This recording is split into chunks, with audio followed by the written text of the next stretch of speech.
Welcome to your first graduate webinar on how to navigate your pharmacy career, preparing for interviews, statements, and beyond. My name is Maria, I'm your BPSA graduate officer, and we're also joined by the RPS today as well.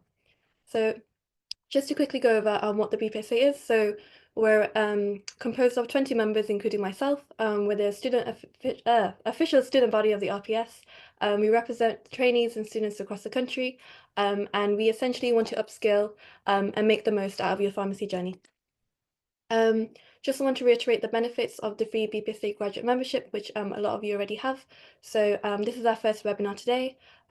We also do trainee Tuesday quizzes every week, the feedback to the GPHC, as well with the reports for the June and November sitting, the graduate newsletters that we send out to your inbox, the campaigns and competitions that we want you to get involved in, and the training days too.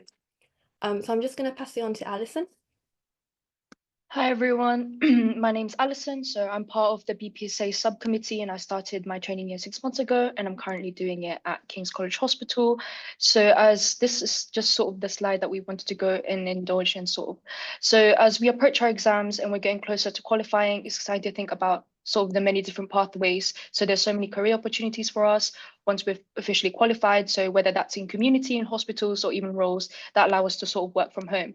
So I know many of us are sort of in the same boat at the moment, preparing for those final exams and being in the same sort of position. And I know there's also been a surge of applications coming out. So just a useful tip that I wanted to share coming from the trust I sort of work in is to make sure that you're checking full job descriptions when you come across different opportunities. So some roles might say pharmacist, but may not specify if they urgently are looking for someone or if they're open to welcoming those who are qualifying later in August. So definitely take a moment to dive into the details. So in the slide, here's just some of the examples of various newly qualified pharmacist jobs that are out there, just to give us an idea of what's available. And on that note, I'm wishing everybody the best of luck with everything. Passing it back to you, Maria. Thank you, Alison.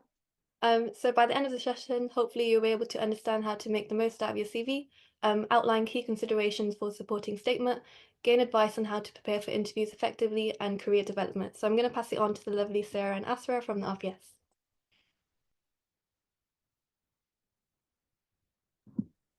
So hi everyone, my name's Sarah Baig. It's nice to see some of my ex-students here from the University of Birmingham. So I'm a lecturer, I work there 2 days a week and I also work for the NHS as Professional Development and Governance Lead in Dudley Group of Hospitals NHS Trust. So I was going to give you a little bit of a journey of what I've done and where I am in my sort of career. So I started off and I did a pre-reg in Boots. And I remember at the time I was really upset because I was away on holiday and the hospital interviews were on a day when I wasn't in the country and I was gutted that I didn't get a hospital placement. But then soon after I qualified, I applied to Dudley Group of Hospitals and I managed to get a band 6 post and I stayed there for 11 years. Obviously I did my degree at Aston University and then I stayed at Dudley for 11 years. I became an 8A pharmacist and I thought I'd accomplished everything. And then I decided I had a bit of a glass ceiling. So I thought, let's go and explore. So I then went and got a teaching fellow job at Aston University in 2018. And from then I then worked there for 2 years. I did a module lead role. And then I wanted something else. So I was so hungry to like sort of develop myself. And then I went on to apply for a program director role at the University of Birmingham, where I was appointed as program director for independent prescribing. I did that for 2 years and then I got moved to the undergraduate program because my head of school said, we want you to now embed all the prescribing stuff that you do in postgrad into undergrad with the new initial education and training standards. And then I taught some of you guys at Birmingham, as well as my NHS job, which continued throughout. And I moved to primary care in 2018 when I went to Aston. So I worked for Dudley Primary Care for 6 years now. And I'm also an RPS ambassador. I work for the PCPA. I do various roles. I've got a very much a portfolio career, and more recently, I've taken up a secondment with the Black Country Training Hub, where I'm doing some of the workforce development and the training hub roles. I'm the pharmacy professional lead. So I wear lots of hats, and I enjoy pharmacy, and I love being a pharmacist. That's me. Thank you. I'll hand over to Asra. She's going to talk about her journey. Thank you, Asra. Hi, everyone. I'm Asra. I work for the RPS, but I'm going to tell you a little bit about my journey to where I am today. So over a decade ago or more, I wasn't quite sure what I wanted to do, and I was studying A levels, and I was researching in terms of which direction I should go. And it was the first time, it was a summer of AS level where I wrote my first CV. And I remember going with my sister, because I was a little bit nervous back then, to some of my local pharmacy with my CV, asking for a potential 2-week placement, or even like a job or something. And my first job actually started at the cooperative pharmacy, and I did like a few days with them. And I really enjoyed what the community pharmacist role was within a high street pharmacy shop. And so I decided to do pharmacy as a degree. I also took up a Saturday job role during my undergraduate, which meant that I had good experience in community pharmacy. So I went and studied at UCL School of Pharmacy, spent 4 years. And then when it came to foundation training year, I applied to both cooperative pharmacy, and I also applied to some hospitals too. And I decided to do hospital pharmacy because I got an offer from hospital pharmacy, and I was really excited and eager. And I did it at Barts Health, which is one of the biggest trusts in London. And I really enjoyed foundation training year. It was one of the best years. Where I was able to rotate through various different specialties and learn from experienced colleagues, but also utilize the pair network, because there were about 12 of pre-regs at the time. After doing my foundation training year, I decided to stay on as a band 6 pharmacist at Barts Health. Again, rotated through various specialties, did my on-call, and took my first band 7 role at St George's University Hospital, where I covered a bit more specialist role, so including like cardiothoracic and oncology. And I also did my prescribing course at that time and became a specialist anticoagulation pharmacist. So I was starting warfarin, starting the 4 DOACs. And when I decided, actually, I this is great, but in my clinics, I'm only prescribing 5 drugs, and I want to broaden my scope of practice, and I'm itching to go. So I ended up moving to Haringey GP Federation, where I helped set up a new pharmacy team.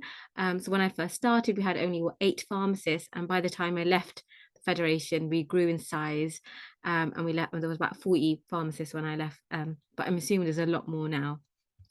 During that time, I also went back to university, and I went back to study Darzi Fellowship, and that was at London South Bank University. And after completing the leadership course, I went on to take a new job at North Central London Training Hub, where I was supporting education and training for the pharmacy workforce, but also rolling out digital technology in care homes. And after a year of that, I saw an opportunity at the RPS. It was for a 3-day job as the pharmacy fresh engagement lead. And I thought, you know what, let's give it a trial. So that CV, statements, interviews, went through the whole process and was successful in getting a place there. So even though I work for the training with RPS now, I also work for my other 2 days. I work for North East London ICB. So from my journey, it's been through community hospitals, social care, training hubs, and yeah, so that's me in a nutshell. Next slide, please.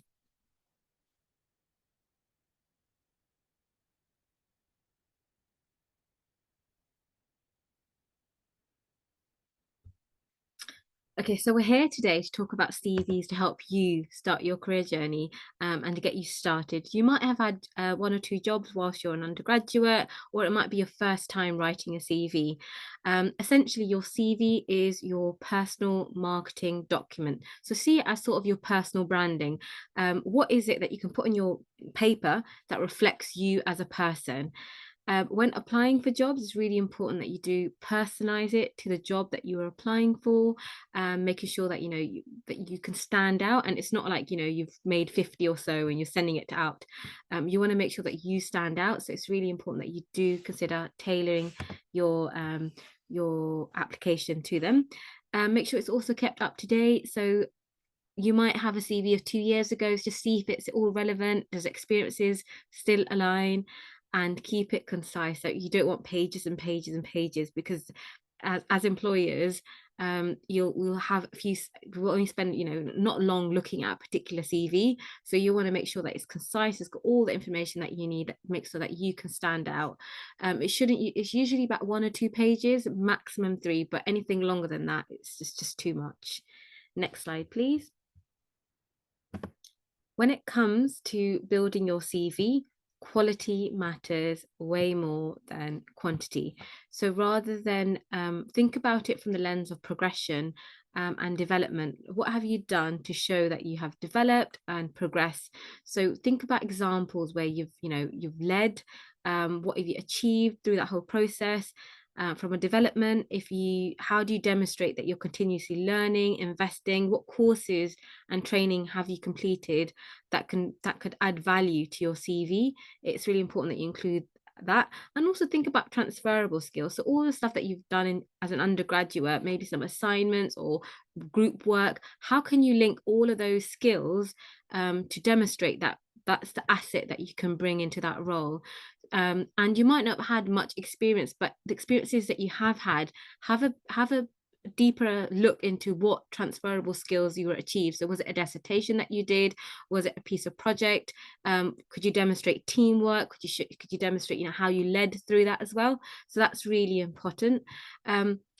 Avoid waffling, nothing too long. Like I said, keep it concise, and it's not, you don't want to put every single detail as part of that. You want to highlight essential bits of information that as a recruiter I want to see. And like as mentioned, the recruiter will be on a watch. So again, keeping it concise, and that will just make it easier for us when it comes to shortlisting the best candidates. Next slide, please.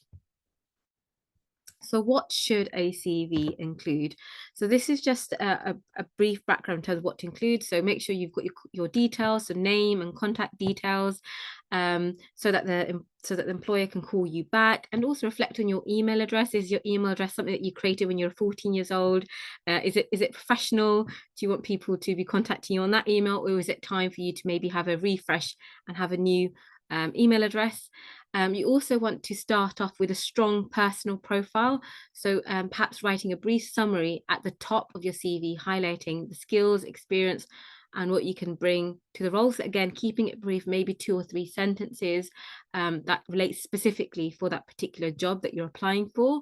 Then, of course, talk about your employment history, if you've had any jobs or employment. If you haven't had any employment, think about it from a volunteer perspective. Have you offered any volunteering? Have you worked in a volunteering capacity that can make you stand out? Reflect from a roles perspective, what was your role, what were your responsibilities and experience. Thinking about section for your education and qualifications, to make sure you've written down all your academic qualification, and also your professional body membership. So if you are a member of the BPSA or the RPS, you want to show that you're more than just studying, that you are invested in your own learning and development, and demonstrating that you're a part of a membership or you're an active member of any local society. That can also make sure that you stand out, but also documenting any training experience, any certification that you've done in the last couple of years, that can really make sure that you stand out. From key skills and attributes, have a look at the skills, have a look at the person specification of the job. I always usually go and highlight the skills that they're looking for, and then I have a good think in terms of what have I done to show that I've demonstrated teamwork or leadership or management or anything else that they're asking for, and come up with some really good examples. So I'm making sure that those key words are in the CV.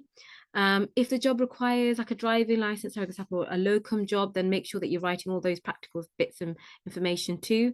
And also, like, not just clinical skills, but think about it from technical skills. Are you good with using the PowerPoint presentations and other stuff that you may have done throughout university that can demonstrate that you can bring other skill sets to the table as well. Interests and hobbies, link it to the skills required. So for example, avoid saying like socializing with friends. Everybody loves socializing with friends, but if there is something else that you're part of, or a hobby, think about what skills would be beneficial. Like, for example, if you're doing something that demonstrates a particular skill that you want to tell them about, then that's a good way to link it in as part of your CV. And yeah, avoid any general hobbies that don't add any values. And references, you can put down 2 contact references. If you haven't had a job before, it could be a university lecturer, but make sure you always ask permission that they're happy for you to be your reference, because what you don't want them is some employees will contact them before they've contacted you. So it's just giving them a heads up as well. It's really important as well.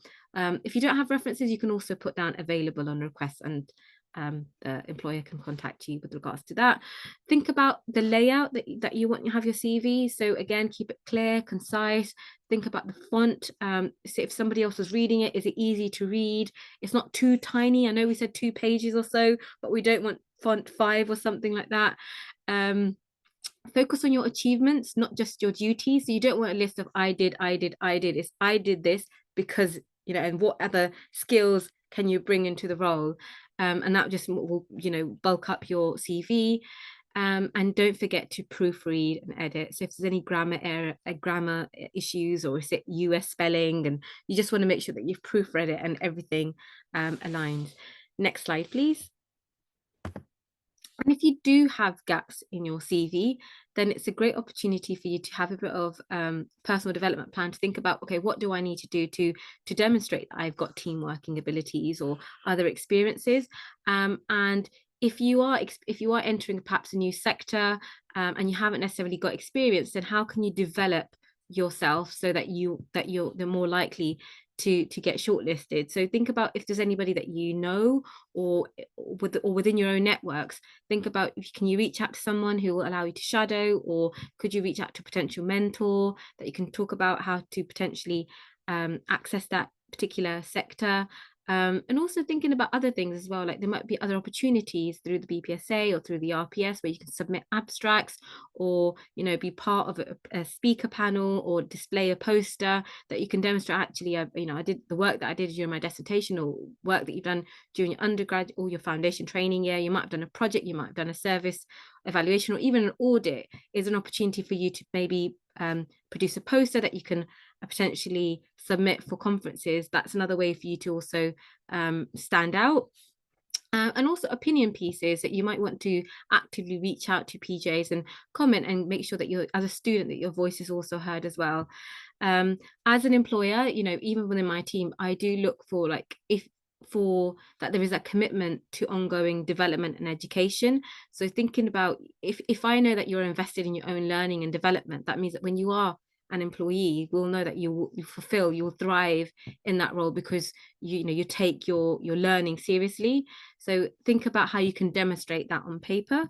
And if you still have gaps, then have a look at the courses that are available, and maybe through mentoring or RPS mentoring, you can also access a mentor to help to bulk up your CV and think about any gaps that you may have, so you can help think about filling those.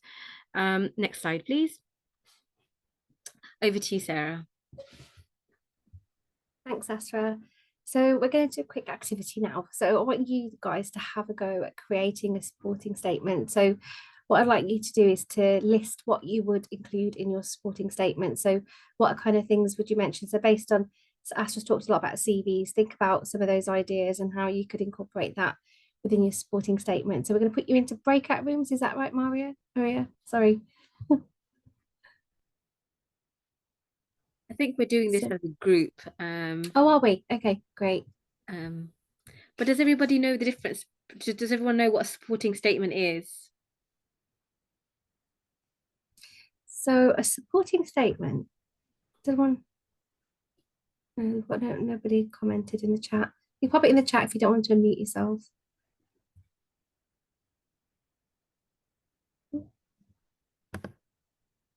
Okay, so supporting statement is basically based on the job description and what's required from the role. So thinking about a band 6 pharmacist or a early careers pharmacist, think about what kind of things or jobs or tasks that you'd need to be competent in. Asra, have you got anything to add to that? Yeah. So you've got your CV. Usually there's like a cover letter that you want to, that you want to match up to that job. And it gives you a bit more information. And that essentially could be your cover letter, or it could be a supporting statement. So if it's an NHS job, on the NHS, like if you apply through Track, there's usually like a section that says supporting statement, and that's the bit where information that you put in. So that you put in why you want to apply for that band 6 role, and what skills and experiences, why you particularly stand out. It's your space for you to shine, and so that is essentially a supporting statement. Whereas if you're applying for more independent pharmacy, they might ask for a cover letter with your CV, and again, that it could be a bit more simpler, but essentially it's the same sort of thing, like a statement to support your CV, to talk about a bit more detail on that job. So yeah, love to hear your thoughts. So please do put in the chat box what sort of stuff that you'd include in your supporting statements. Sorry, there was an issue with the chat function. So now it's working. So please do pop in your thoughts, and what would you include in your supporting statement? As someone said, answering medicines information queries, that's a really good one actually, because it shows critical thinking and problem solving. So it really hones those skills. So I think that's a really good idea. Well done. You could even include more specific examples rather than just saying, I answer medicines information queries, but an example of what you've done and how that's impacted on the patient, what interventions you might have made, how that sort of influenced patient care, and what the difference was, that the outcome of that would be. That's what I would be looking for, rather than just a generic statement as in I answer medicines information queries, but then giving an example is always helpful. And that might be something that they ask you in your interview, which we'll cover a bit later on as well. Sarah, somebody's mentioned audits as well. Audits, yeah, great idea. So as you mentioned earlier, you can mention audits, but again, the keys are detail. So thinking about, was it a quality improvement audit? Was it a snapshot audit?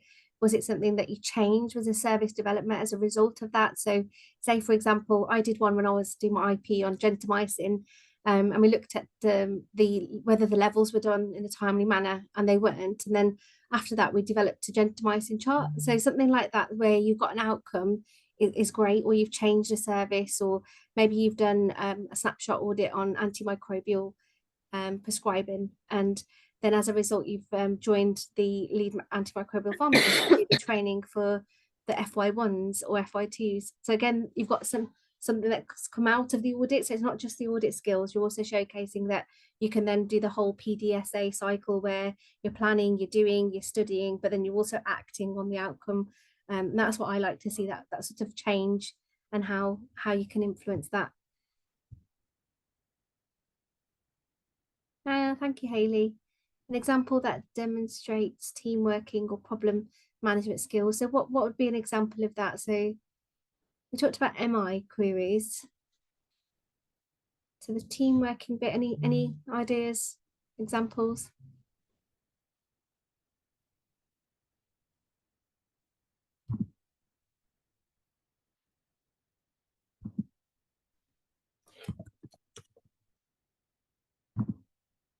Yeah, communicating with other healthcare professionals. So yeah, that's a good one. So working as part of an MDT, thinking about what your input is in the MDT. Have you been consulted about any dose adjustments? Have you stopped any drugs in AKI? Have you reviewed a patient for swallowing difficulties?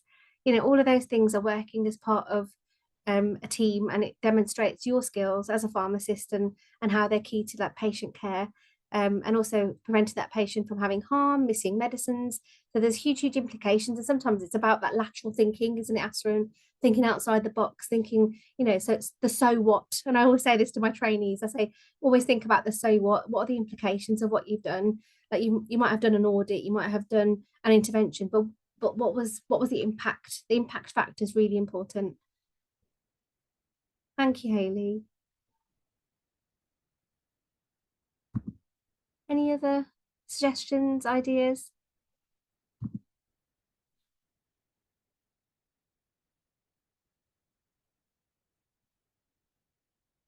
Oh, someone has put something in the chat. I spoke to a supervisor who advised that I remove examples from a statement. Would this be different with different employers? Yes, so it depends on your word limit as well, I'd say. So with some supporting statements, you have a word limit, and others it depends where you apply. So some trusts have, you know, like an 800 word limit, some have a 1500, and also depends on the job. So yeah, so it'd be interesting to know whether you talked in detail about how much detail did you go into. Yeah, you can they unmute themselves, Maria? Or yeah, they can. If you want to unmute yourself, you can, just to add a bit more detail, or you could just type in the box. Was it very detailed, the examples that you put in? Usually examples are good. So again, Yeah. it depends on the job that you're applying for. What's required? Because if it's, for example, you know, your band 6 education training role, you want to show really good examples of where you've, you know, trained maybe a student or an undergraduate. So those skills, the only way that you're going to demonstrate it is through examples. But whereas a cover letter, it's more concise. So you'd want to maybe leave out the details. Agree. Yeah. Okay. So everyone's very quiet. Any other suggestions? Anything that anyone's done that's different? Public health events? All of that stuff's good. And as Asra was saying earlier, your dissertation, any like posters you might have presented. I know CPP training.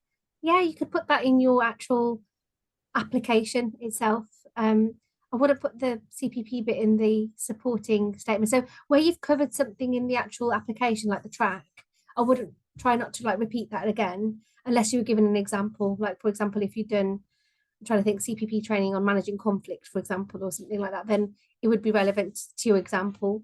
But if you've already mentioned some of the training further up, like your MFARM, and you know, like you've done, I don't know, BPSA course or something or an RPS training event, then mention that more in your, that would be my advice, Astra. I don't know if you'd advise any different. I would agree. I would also add, reflect on your evidences that you've collected. If you are in a foundation training year, some of them might be really good examples where you can add as part of your statement to demonstrate, you know, your good communication skills or a tricky situation that you handled, and how you manage that.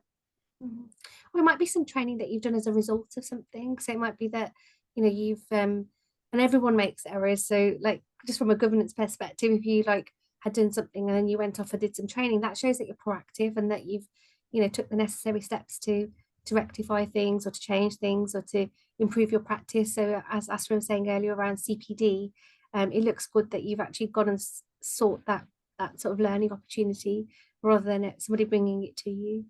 So yeah, well done. Good. Anything else?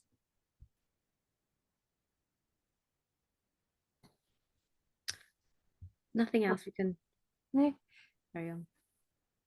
So some of the things that my trainees have done, I could mention, and I don't know, Astra, if you want to mention some stuff that your trainees have done. So some of my trainees have helped at things like careers events. They've done things like undergraduate placements. They've even come to the university to support clinical skills teaching. They've done things like public health events, outreach events. So all of that can like form part of your supporting statement as well. Anything that sort of is different or innovative or something that sort of makes you stand out from the crowd is always really positive. Thank you. Yeah, so some of the key points to consider, I know we've talked a lot about like all the different sorts of things that you could include, but make sure that obviously you tailor it to the skills that are mentioned in the job description. What you don't want to do is obviously go off piece. So like Astra was saying, read the job description, then brainstorm and try and link like your activities that you've done, your experiences to the actual job description so that it demonstrates rather than just being reflexive and writing, I've done this and I've done this, and you're actually demonstrating that you actually understand what it is and you've got an example to support it. Obviously map your sentences to the criteria. What I sometimes do, and I've done this, I actually take out parts from the JD, put it in a Word document and then list things underneath, and that I always find that helpful. Obviously the role criteria is really important as well, so make sure that you're actually answering, you're putting things into your application that are specific to that role. as well. You don't want to go off piece and start talking about research and things if that's not something that's included in your job description. Most job descriptions do try and focus on like obviously different elements as well. So like Asra mentioned earlier, like it is also like not just the clinical, but also the operational aspects, you know, timekeeping, punctuality, all of that kind of stuff as well.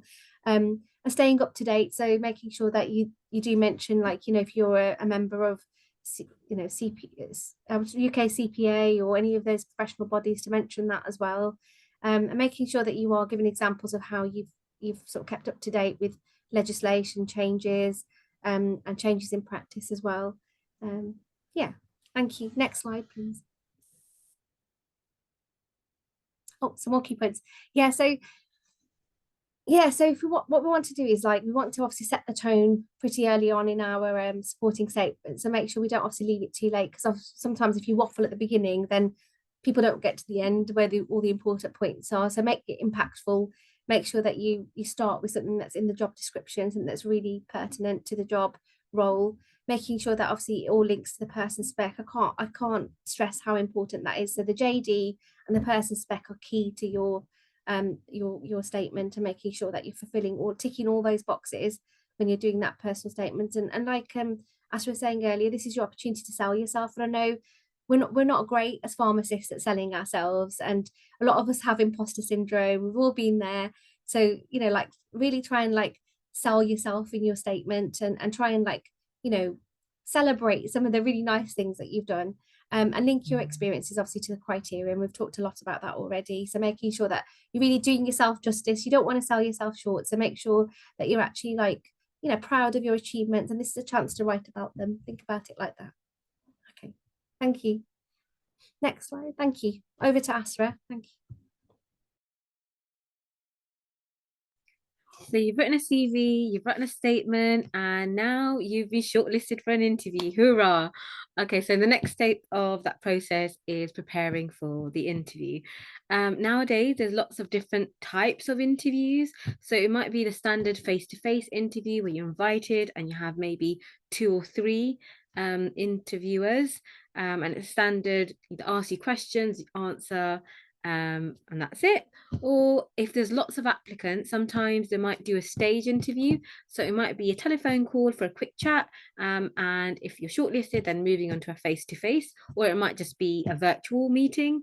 Now that it's, you know, a lot of facilities are available, so you don't necessarily need to travel all the way to the place. It could be via a virtual meeting. It might be a group interview. This is where they invite multiple interviewees, and they might ask you to do a group activity, and they will observe you in that activity, and see how you interact and communicate, and see some of those skills in action.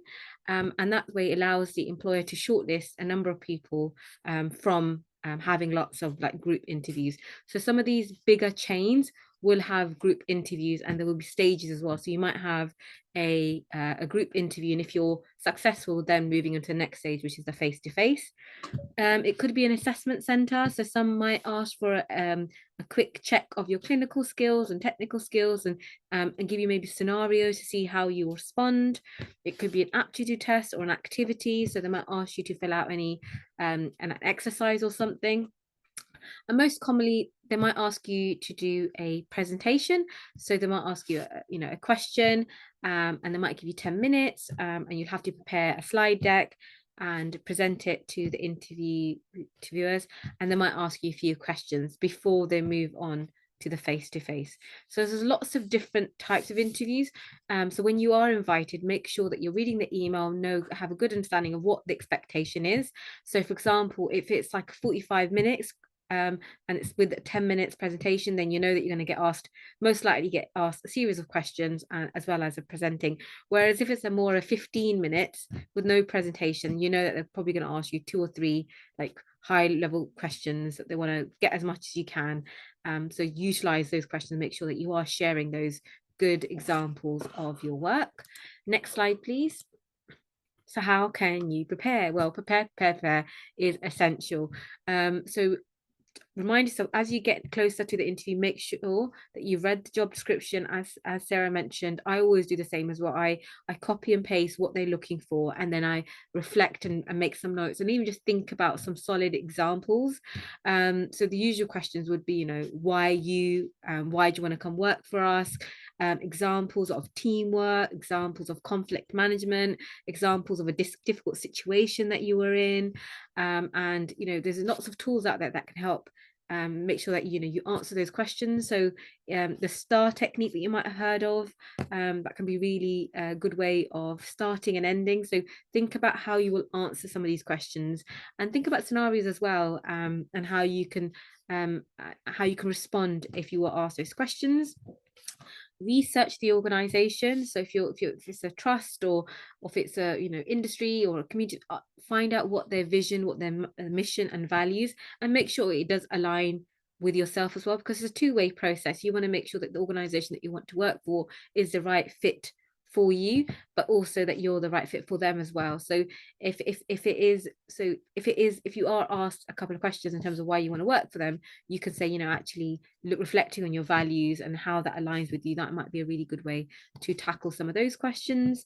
Again, make a list of common questions that you might potentially get asked, and think about some solid examples that you can bring into answering some of those questions.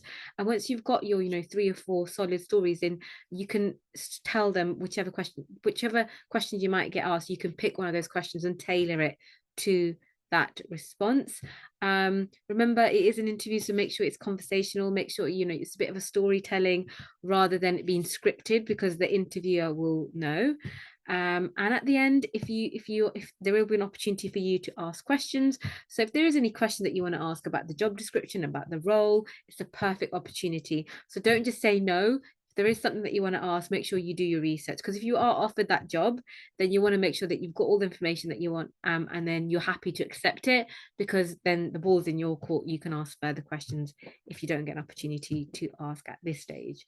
Next slide, please. So as the day approaches, so week before, so these are just some of the tips that you might want to do. Revisit your CV and application. Make sure you read your application. Make sure that you recall all of that information that you've written. Practice some questions. You can ask maybe your friend or a family member or a friend, or even you can, you know, using a mirror, you can talk to yourself if you find that helpful. And if you are speaking to people, then of course get feedback and ask them, you know, if there's anything that you could do better. So if you have got a mentor or a supervisor, then definitely tap into them as a resource. The night before, make sure that you do, or even a couple of days before, make sure you do plan your journey, pack your bag, make sure that, you know, that you're well prepared. Choose your outfit that you feel comfortable in. Make sure it still fits, and have a good night's sleep, and set your alarm, and I think sleep is really important. You don't want to go in there feeling tired because you've lost sleep over the interview, because you're not going to be at your best. And on the day, relax, stay hydrated, take a bottle of water with you, arrive early so you're not running around. If you need to go to the toilet, make sure you've gone to the toilet before you go there. And whilst you're waiting, make sure you just take some deep breath and just relax, because you want the interviewer wants to get the best out of you. They don't want you to stumble. Just remember that they want you, they're looking for somebody, and that somebody might be you. So they want to see what you can bring to the table. So go in there with smiles and give it your best shot, whatever the outcome might be. Next slide. Tips for the interview. So create a good impression. Your body language matters, the way you walk into the room, the way that, you know, you make sure you are giving good eye contact, because it's not just about what you say, it's about, you know, your body language as well. That tells a lot as well. If the questions, so you might get lots of questions, you might know the answers, you may in your head you might think you've answered a question really well, and there might be another question that you've answered not so well because you don't know what to say. That's okay. Just don't dwell on that question. Move on to the next question and give it your best shot. If you're not quite sure of the question, ask for clarification, ask to repeat the question. Sometimes you might get a loaded question, so that's when they ask you like 3 questions in one question, and if you're not quite sure, ask them to repeat it. You can write it down. So be prepared for all those eventualities. Next slide, please. You might also get asked a profession. There might be a scenario-based question as well, or a question that requires you to bring in your professional judgment, or it might be ethical decision-making question. So just a refresher, professional judgment can be described as the use of accumulated knowledge and experience in order for you to make an informed decision. It takes into account the law, ethical consideration, standards, and other relevant factors related to that circumstances. And as a pharmacist, you may be faced these situations on your day-to-day basis, and they might ask you, would you, for example, they might be very specific in thinking about, would you supply a medication in this environment? And sometimes in that situation, you might want to jump into an answer, but just give your time to pause, think. So the next slide will talk a little bit about the structure of tackling some of the professional judgment questions. In some cases, there may be a conflict between your ethical duty to promote patient care. So, for example, if it's an emergency supply and your need to supply medication, but making sure that you are working in a safe environment within the law, and you're having the best outcome for the patient and everybody.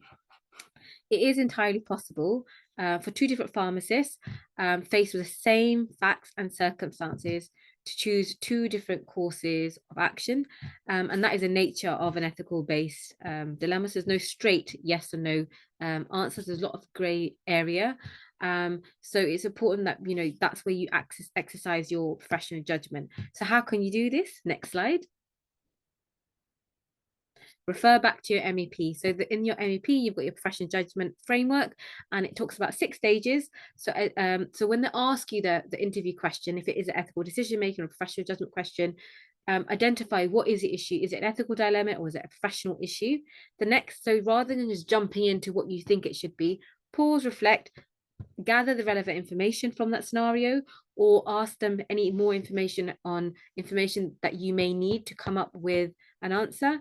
The next step would be identify your options. So if it's an emergency supply medicine, thinking about which options do you have on the table, and each individual option. Next step would be to weigh up the benefits and risk of each option and for each party involved. The next step would be choose an option and record it as well. So next slide, please. So just to go through in a bit more detail, when you're identifying the ethical dilemma or professional issue, what exactly is the issue? So the example that RPS are given in this example is deciding whether to supply or medicine or not. When it comes to gathering information, you can look at fact, knowledge, laws, standards. If you don't know the answer, you say, this is where I would look. So, for example, I would look at the drug handbook, or I speak to a colleague. So don't forget that there are other people, that you're never going to be alone as a Band 6 pharmacist. There will always be a line manager or supervisor or superintendent pharmacist, or even your pair network. So always tap into that. You want to make sure that you're resourceful and you're accessing other support, and to show that you're evidence-based, isn't it, as well? Yeah, make sure you're evidence-based. So they love it when you say, I'd look in this resource or I'd check this. Sorry, Yasra, to interrupt. No, please do come in. You're absolutely right. So thinking about it from an evidence-based perspective, like you're not just jumping into the answer, you actually have given it some thought. And once you've identified all the possible solutions, to say, what are the options? So are you going to supply? Are you going to refer to the GP? And then talk about the benefits of each one. So what would happen if you do this? What would happen if you do that? What would be the outcomes? And then juggling all of that, which one do you feel would be the right course for you? And like I mentioned, you might have 2 different people that might do a completely different option, and that's okay, just as long as you can justify it, and convey that decision, and also making sure that you also document that decision. So if anybody was to come back to that your decision, you've looked, they can clearly show that you can clearly demonstrate that you've looked at the options, and that you weighed it up and you went with that best option. And again, you can always take it back to support as well. So this might be a decision that I would make, but I would also seek support wherever you may need support. So hope that's given you a bit more information on how to tackle some of these scenarios, but again, do go and have a look at the MEP, which goes into a bit more detail with this. Next slide, please. Be curious. So you've done the interview at the end. The questions that you might want to ask. So what does a typical day look like? So if you're interested, if there is a person that's a band 6 pharmacist that's on the panel, you could ask them what their day looks like. If it's you also ask about the vision in the future. Do you see yourself being there, 5 years, and what does that look like? What are there going to be opportunities for growth and development?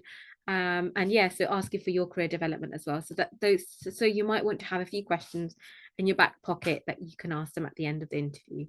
Next slide, please. And it also shows that you're invested in the organization as well. Over to you, Sarah. So what do you look for as an interviewer? Thank you, Asra, and feel free to add in as well, because I know we both like interviews, so it'd be great to get Asra's points on this as well. So yeah, so when I interview people, the first thing I do look at, and Asra's covered a lot of this, is the body language. So when somebody walks in, do they look like they want to be there, and are they happy to be there? Are they happy to have an interview? So having a look at the potential, like you have potential and you could develop into the role. So that's what we want to see. We want to see that potential come through in the interview, the answers that you give, the sort of enthusiasm that you show, the examples that like you present as part of your interview as well. And then how can you use these to develop into your role? So how can you further your sort of the things that you're doing in your pre-reg, for example, your foundation training, how will you then extend that into your band 6 role as well? We want you to show an interest in the role, so look like you're enthusiastic, look like you want to be there, so look like you actually have an interest in the role, the reason why you've applied. Make sure that you share the values of the trust, so making sure that you refer to those is really important as well. So make sure you research those before you obviously go to your interview as well. So I think it's really important that when we do get like people coming to interview, that they are honest. So if you do get a question and you're not sure about it, make sure you say that. Say, I'm not sure about this, but I'd probably look in X, Y, and Z, or I may do this and this. And I'll be honest with you, a lot of time we can tell when people are making things up or when they're sort of not sure about things. And be honest about your skills and experience. And I think that really comes through in an interview as well. You can tell when people are like sort of winging it, or when they're sort of making it up, or whether they've actually had that experience. So make sure that you're honest as well. So for me, it's all about honesty, being transparent, being interesting, being enthusiastic and passionate about the job. And that's what stands out to me. And the honesty thing is quite big. And we test that as well in an interview. So when we ask the questions, we tease that out as well. So we ask some very difficult questions sometimes to see whether you've had, number one, you've been exposed to that, and number two, you can then say like, well, I'm not familiar with that drug or that sort of patient case, and I would refer to my senior, or I would do this, or I would access this resource and have a look. Yeah, so we also give like a clinical scenario where I work. So we give our interviewees a scenario, and we expect them to talk through it. And what we're looking for there is like that you're able to do things in a logical way.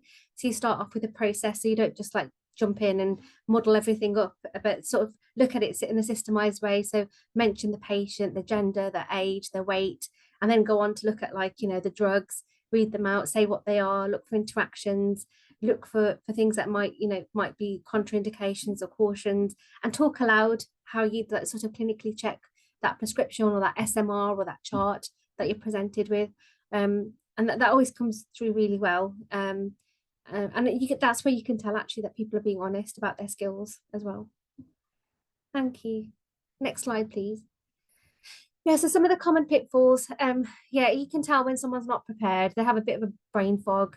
They don't really know what they're talking about. They don't really know what's in the JD. They're not able to like sort of elaborate on anything that they've written.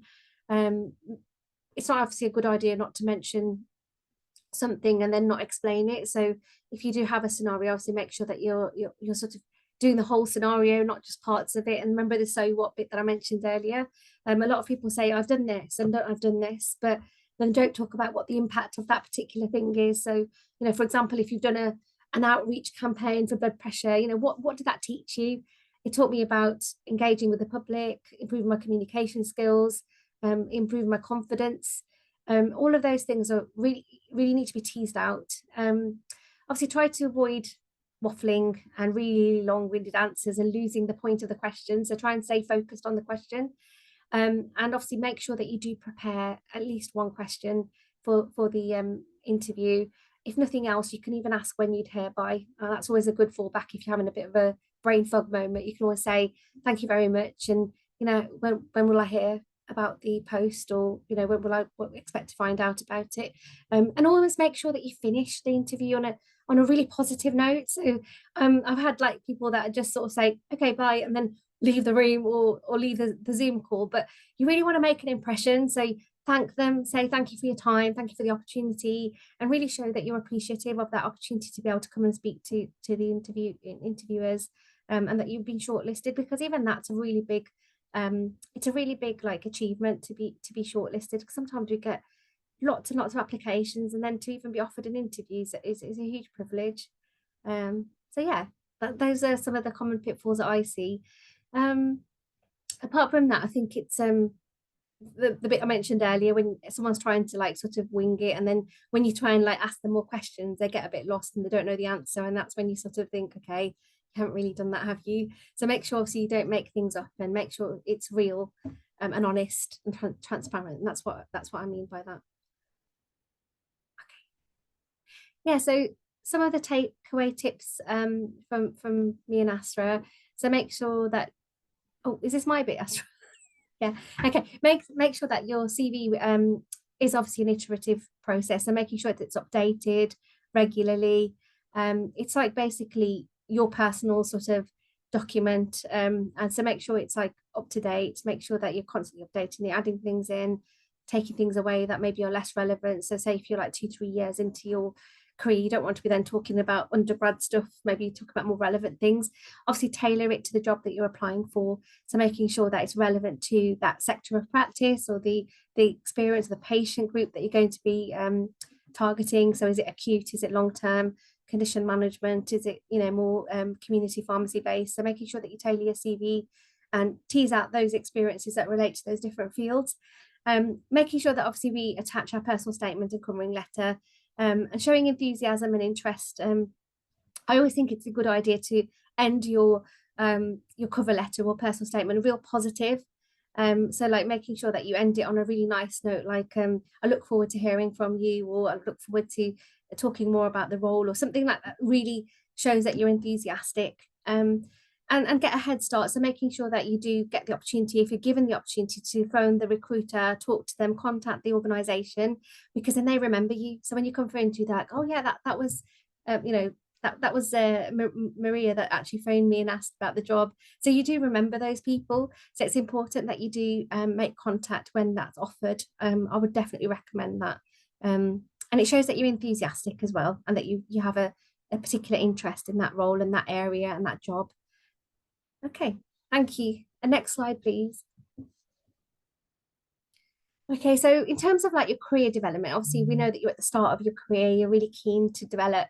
These are just some top tips from me and Asra, so we're just going to talk through this slide together. So really recommend credentialing, and I know Asra's from the RPS, and she can help you with anything that you need and any guidance that you need around credentialing. You can also have a look at the RPS website, and it's a really good way of like being able to map your career, and it helps you to like sort of see what the next steps are, where you know, gives you a competency framework, it gives you something to work to. You can also use it in your PDRs, so when you're like thinking of things post-qualification, about where you want to get to. Like if you want to be a specialist pharmacist or advanced practitioner, you can then map things in your PDR to help you to get there. So, you know, if you want to do some research, if you want to do some education, if you want to do some expert practice, you can then map that to your different pillars. And I really recommend credentialing. It also gives you a bit of a sense of achievement as well. So it's really nice to have that pathway to support your development. It's something that I'm a complete advocate for, and I encourage my pharmacists locally to credential. It adds credibility as well. In terms of CPD, obviously that's something that you're going to have to do every year. So making sure that you do it regularly, making sure that you record. So all that stuff that you've done as an undergraduate when you didn't want to do portfolios and you didn't want to do Pebble Pad, that's all going to come in useful, because when you qualify as a pharmacist, you're still going to have to do revalidation with the GPHC every year. So making sure that you're doing your reflections, your Gibbs cycles, you know, your peer-to-peer review, really important parts of your development, and obviously documenting some of the really nice things that you might have done as well. So that's what I like to do. I like to document some of the sort of highlights of my year in my revalidation. Obviously postgraduate study, I really strongly encourage that you continue to do CPD and postgraduate study. Again, it adds credibility, makes you stand out from the crowd. You guys will probably go on to do independent prescribing, you know, really encourage you to engage with that, and obviously do your research and try and push on and develop yourselves as well.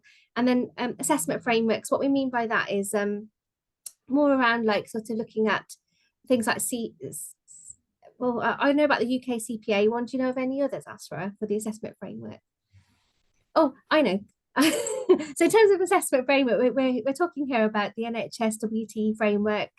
So looking at things like, you know, like the DOPS and the mini-CACs and all of those things, those lovely things that you do as part of your training year, embedding those in your practice and making sure that you continue to use them. So when you all do independent prescribing or when you do diplomas, you'll be using some of these like case-based discussions. So continue to use those assessment frameworks. Don't like make them redundant after your foundation training. Make sure you continue to use them to document some of the really good stuff that you're going to be doing. Yeah, and I'll, do you want to do the rest, Asra, or shall I carry on? Networking is really important. This is what we're doing today, isn't it? A bit of networking as well. So really recommend that you join, like obviously training, webinars, go to events, try and network, get out there, get a LinkedIn, try and like get known, because that's always important. And some recruiters actually go on to LinkedIn and check out your profile before the interview. So make sure that you have a sort of presence there if that's something that you're interested in. Obviously I can't force you to do it, but if that's something that you're interested in, definitely recommend you do that. Networking, like I say, is so important. Pharmacy is a very small world, and you never know who will be your future employer. So always make sure that you leave a good impression. Like even in my career, there's the amount of people that I've met in my early career that I get to meet now again. So always leave a good impression when you leave organizations, because people do move never around. Burn bridges. Don't burn your bridges. Be proactive, seek opportunities. Sometimes opportunities don't just end up on your lap. So in your pharmacy newsletters, if there's opportunities to volunteer, support, make sure that you are, if you've got capacity to, of course, don't burn yourself out, that you are challenging yourself, that you're growing, you're learning. And don't compare your journey to others. Like if someone's got a band 6 or a band 7, like it's okay. Everyone is on their own journey. There's no race to the top.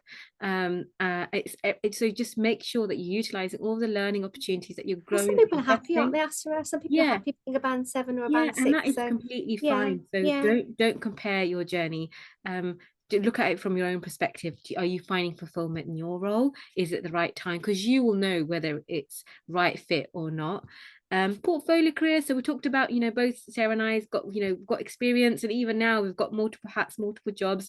And if you do want to do a bit of community, a bit of hospital, a bit of ICB or anything else, you have that flexibility to. So find the job that works for you, and of course find your passion in pharmacy. You know, you might want to be an ITU specialist, or you might be an education training specialist, but you won't know until you go and see. And something that you might really want to do, you might want a specialist antimicrobial pharmacist, you might want to do it, and then you might realize actually it's okay for you to change your mind. You can that's so true.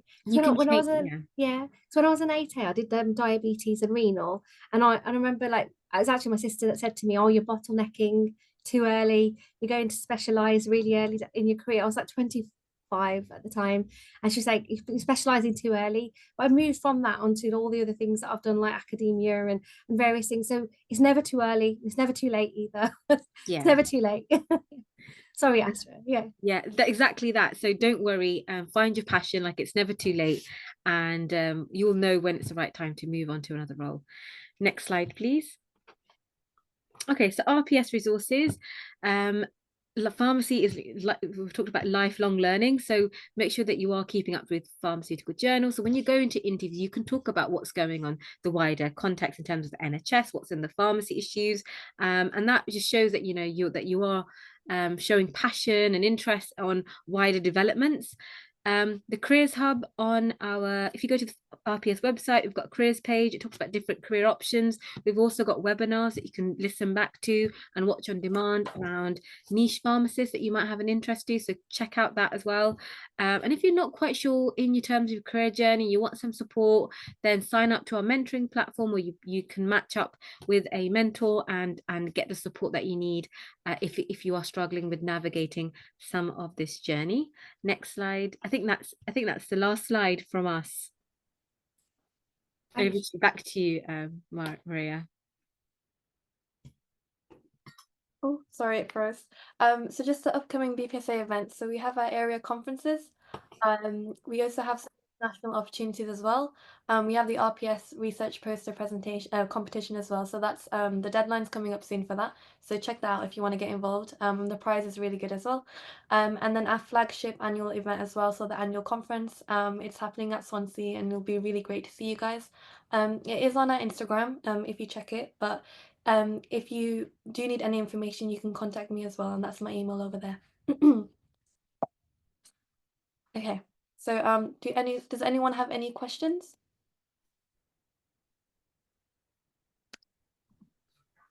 There's a lot of information, isn't there? I think we've been answering questions as we went along as well. So if anyone wants any clarification, you can just pop your questions in the chat.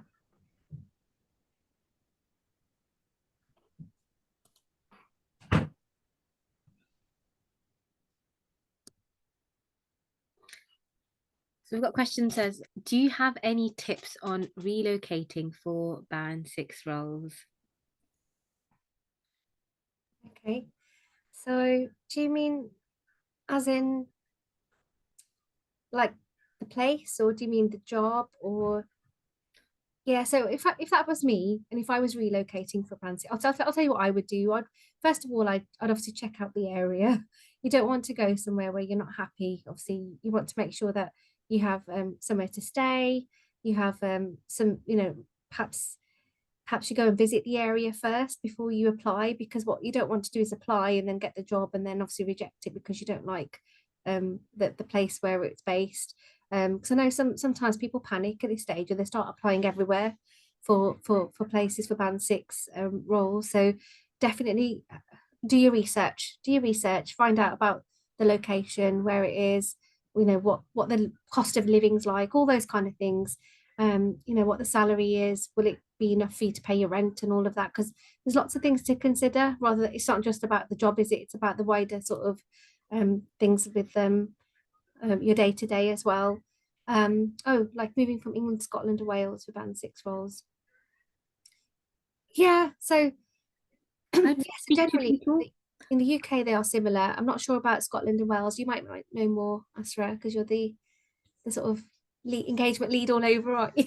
I cover just England, but I'm sure Gareth and I would also add, speak to people, ask them what their experiences are like as a Band 6 pharmacist. So you're making a big commitment to leave and to start somewhere fresh. So even asking them, could I speak to your Band 6 pharmacist, and having a point of contact, even a quick chat, you can understand what the roles, expectations, and responsibilities are before you make that move, because it is a big commitment from your end. And sometimes an interview, you might have a 1 hour interview and maybe a couple of minutes to ask a couple of questions. But if you asked if you could speak to a Band 6 pharmacist or somebody, then that might just help you make that decision a little bit, just help you be a bit more prepared. And yeah, just to have a look. I'd say do your research even more so, because the stakes are high. I want to make sure that you are getting the most out of it. But if there's something that you're passionate about and you found a job, but it's in London or it's in Birmingham or somewhere else, and you're excited and you want to go for it, then of course go for it. But just make sure that you've done your research as part of that. Should I move on to the next question? So Robin's written, does a training year extension look bad on a CV.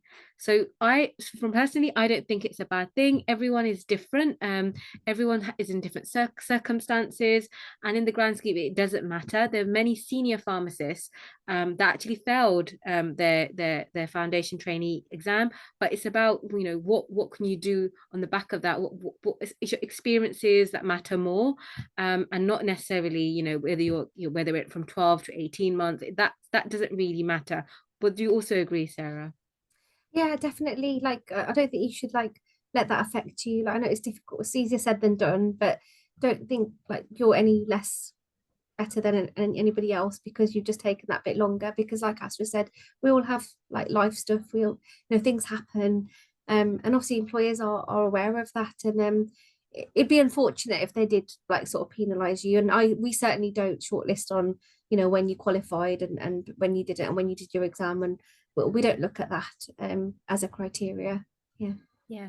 And sometimes even generally, like sometimes people do fail, or if you have to take some time out because of sickness, or if something, you know, life happens, and that's okay. So, Yeah. and if you do have, even in your career, you end up taking some time out, if there is gaps in your career, you just have that conversation, you know, talk through what's going on if they do ask, and just be open and transparent. You know, we're all humans, and things happen along the line. So don't worry too much about if there is a gap or an extension, or if anything else happens as part of that. And it's very common, so don't worry. Like, Yeah. yeah, it's not like a rare thing. Lots of people have extensions, so it's not anything to worry about. Oh, Asra, we've got one here. In terms of non-clinical roles of pharmacists, like working in industry, what would you advise a candidate to do before applying? And how would pharmacists look towards a non-conventional roles like a sports pharmacist or a healthcare consultant? So what I find that always helps is experience, having a little bit of experience in that area. So even if you did like a voluntary placement or shadowing or something, that always helps. I always encourage my sort of colleagues in community who want to apply to like primary care or academia. I always say to them, try and get a bit of experience, even if it's voluntary or as a sessional, you know, sort of role or something, just to put on your application form some relevant evidence that you've got some experience in the area. So my advice would be, if you're looking at those non-clinical roles and those extended roles, have a bit of a taster before, so you're aware of like what's involved, you know, with you know, what sort of, and the RPS mentoring schemes are really good ways in it, as for linking up with people like that, so that you can then find out a bit more about the area before you apply, and perhaps give you a bit of an edge on other candidates as well. And also this one's really good for like networking. So you know, if you for example, if you're on LinkedIn, have a look at people and look at their career journeys, and if you know, if they're a sports pharmacist, how did they go about it, and perhaps reaching out to them to see if they're willing to speak to you about their career journey, and you know, learn and share some insights. The RPS have reached out. We have got quite a few webinars that you can go back and play. So it's got unique pharmacists and specialist roles that haven't gone down the conventional route, where you can listen to them and play back some of their career journeys, in case that excites you as well. So definitely go check out our careers page and have a look at the recorded webinars from previous speakers. Sorry, Sarah and Asra, just a quick question as well. Sorry to jump in. So as you mentioned earlier during the interview prep part of your slides, so you mentioned how some interview questions might be quite big, so it's quite chunky, and they want to kind of like tease you out with all them answers. So how would you go about tackling big questions like that in comparison to a question, let's say, that's quite more straightforward and that they're trying to kind of get that out of you? Do you want me to have a go, Asra? Feel free to add in. I'll come So in. I think a good example of that is like when you've got the judgment tasks, like Asra was mentioning with the MEP guide. So using that structure or that framework is helpful. So first of all, obviously identifying what the issue is. So it might be that a nurse has overdosed a patient on something, for example. So you then say like, right, so what's the problem? So the problem here is patient safety. So you'd want to identify that as an important part. So first of all, risk stratify the situation. Is it high risk? Is it low risk? You know, is there patient harm? is it that it's a legal issue, an ethical issue? So try and risk stratify it right at the beginning. Once you've risk stratified it, you can then discuss the risks and benefits, as Asra mentioned earlier in the framework. So talking about the risks to the patient, the risks to the organisation, the risks to the nursing profession, or the pharmacist, whoever's involved in that area, how that can impact them. And then the benefits of perhaps reporting it, so datixing it, all of that stuff comes in as well. So making sure that you're thinking laterally. So you're thinking about the patient first of all, sort the patient out, look on Talkspace, find the antidote, whatever, then look at the ways of remedying that long term. So doing a datix, learning from datix. So can you see how like that net's like really cast really wide, because you're not just covering the drug and the patient, you're also covering the training needs, the learning, the learning from the error, and then sort of the governance around it as well. So the wider that you can think, the better. That's what I mean by those long-winded questions. And the really good candidates do that. They're able to like sort of think outside the box. Whereas you sort of candidates that all do less well will focus very much on that situation and say, yeah, I'd tell them to give them, I don't know, protamine because they've had an overdose of heparin, or they'll just focus on that particular scenario. But what we really like to see is people thinking outside the box and having that lateral thinking, problem solving skills that really shine when you have that broader thinking. And just to add, sometimes you might get a really wordy question and it's like, whoa, what do I do here? So it's okay, stop, pause, ask them to repeat the question. If you have got a paper, sometimes it's always good to just take some paper and pen so you can write down some of the key words that they've said, and then just reflect, have a maybe sip some water and then answer. Sometimes they're not trying to trick you out, they're just trying to set out from like Sarah, to just want to make sure that that you can shine, that you're thinking outside the box, and think about examples where you can bring in, or what's your interpretation. And it's okay if it's a hard question for you, other people will also find it hard, so don't feel too bogged down of that, I couldn't answer this question, or what were they trying to get out of it. Some interviewers may prompt you depending on the style, and some will not prompt you whatsoever because they're trying to make it fair. So if they're prompting one person, they've got to prompt everybody else, or they might just say no prompt for anybody. So they will let you know as well if they are prompting you. But sometimes I find it really helpful when it comes to lots of information, it comes to digesting it all, writing things down really helps me. And if you do need adjustment or support through that, then make sure you declare that before you go for the interview so they can put in additional support if you need it on the day. So ask them for any reasonable adjustment. But nobody usually objects to taking a pen and paper, and you can write some of the stuff down so that you're answering those questions. So does it look unprofessional if you show interviewers our pharmacy work? I have set up a TikTok page where I have used pharmacy as an artistic expression of disease conditions and created a platform which is very popular amongst trainee pharmacists. Well done. That's really impressive, Robin.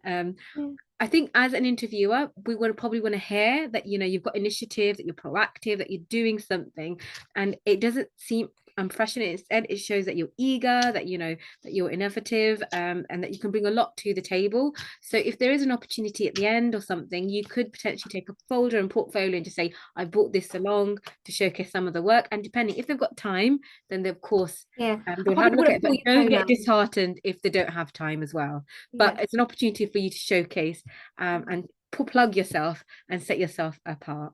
It's the way that you do it, the way that you communicate, which plays an importance too. Would you agree with that, Sarah?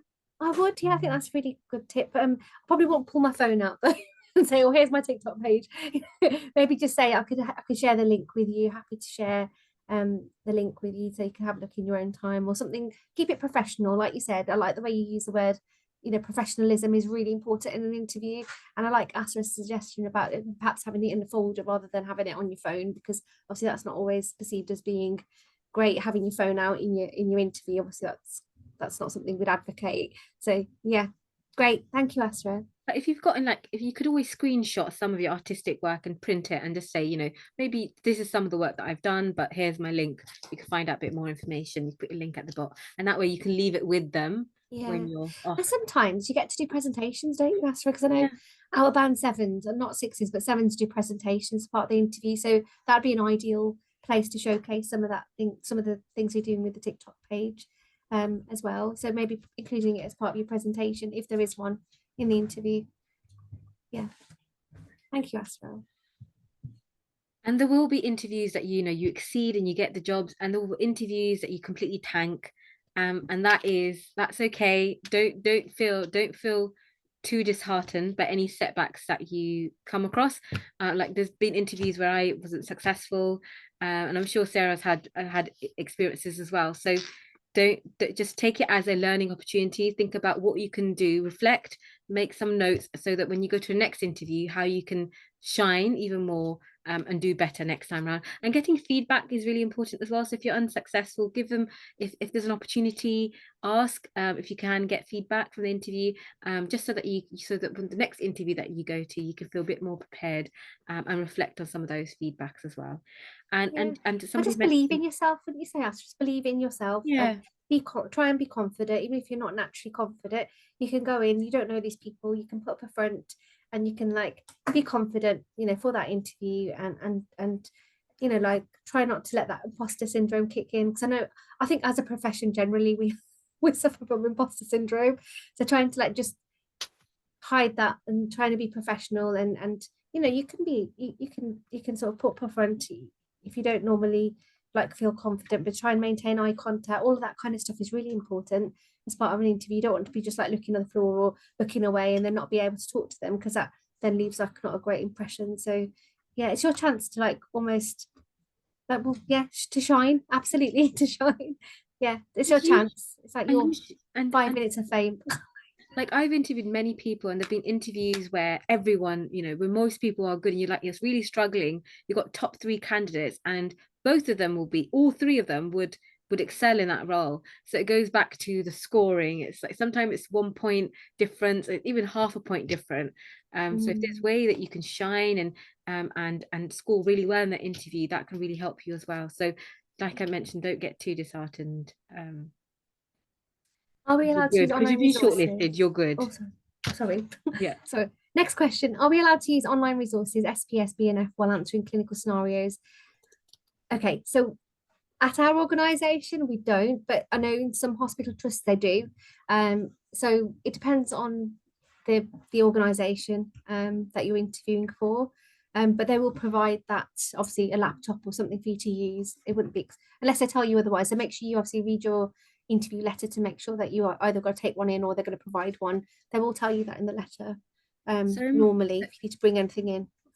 So in comparison, in the previous ones where I've interviewed pharmacists, we've actually been okay with them using BNF and SPS resources. So we had a clinical scenario and we give them 10 minutes, and it's up to them how resourceful they want to be. So we usually say bring an MEP, but if you want to log into SPS and everything else, because we want to mimic a real life scenario. In a real life scenario, you'll have access to everything. So it's a bit more challenging question, because you're able to access resources, but then it's just been seen how resourceful you are, how you can utilize BNF and all these other information to come up with some of the recommendation. So you could be supplied or you can't be supplied. So just check in that scenario and be prepared for either eventualities.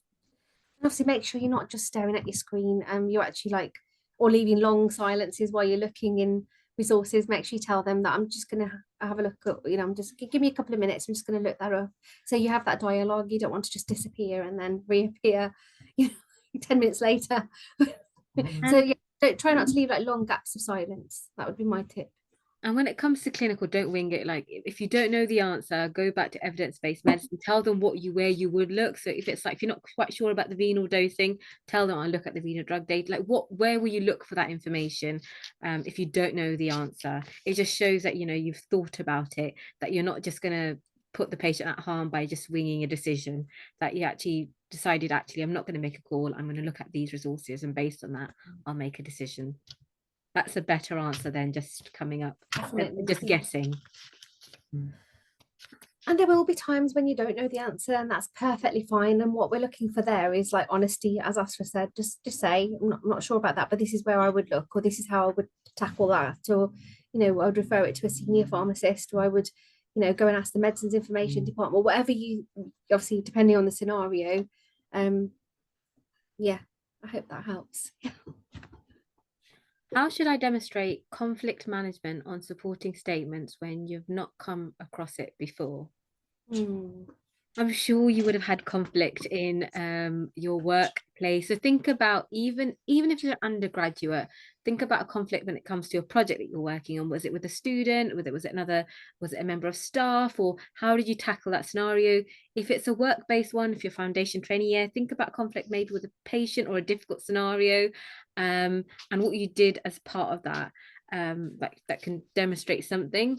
If you haven't had, sometimes you will get asked questions and you may not necessarily have experience, so kind of matter of like, what would you do if you were in that scenario, and how to tackle some of that question. That's a good idea, Astra. Yeah, like if you haven't been in that scenario, sometimes they will ask you things, you're like, oh, I haven't been in the scenario, and you're not, maybe you can't think of an example, but perhaps answer in the sense of what would you do. I think she's asking more about the supporting statement as well. So sorry. So on supporting Yeah. statement, how should I do? Yeah, so have a reflection on some of the work that you have done. Sarah, there would be something. So even I would, like you've given quite a few examples, haven't you? So like your group work at uni, it could be something like that where you've had somebody who wasn't doing enough of the work, so you sort of struggled with that dynamic, or it could be a patient, it could even be a pharmacy technician or a fellow foundation trainee. It could be anything. It doesn't have to be a patient. It could be a colleague, it could be all sorts of things, and it doesn't have to be pharmacy related either. Yeah, I hope that helps.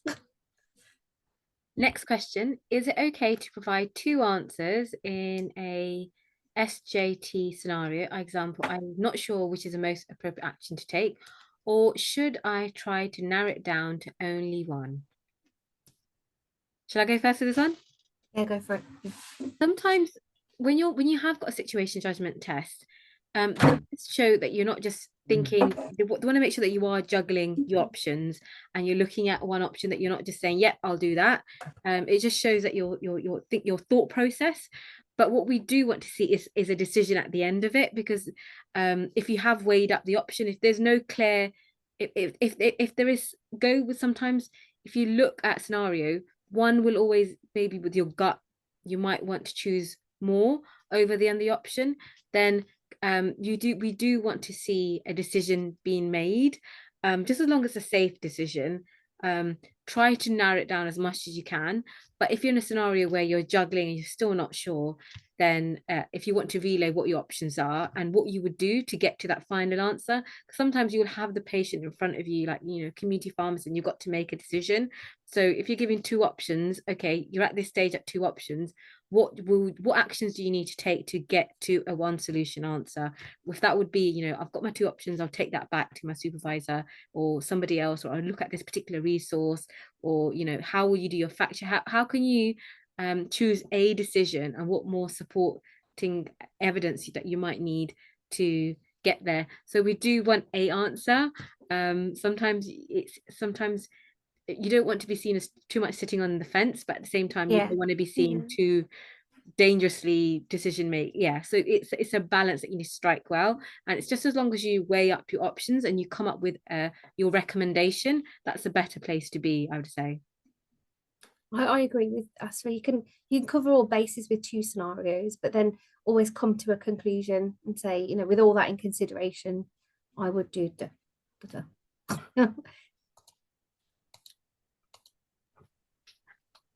I think we've come to the end now. Sorry, I think because we just got 2 minutes left for the webinar. So thank you guys for participating and for coming as well. Thank you to Asra as well and Sarah for your expertise and insights. It's really good. We've learnt a lot. I really hope you all smash the interview. I'm going to take this forward for my interview next week. And thank you, Alison, as well. So yeah, thank you so much, guys. It will be recorded and uploaded to YouTube as well.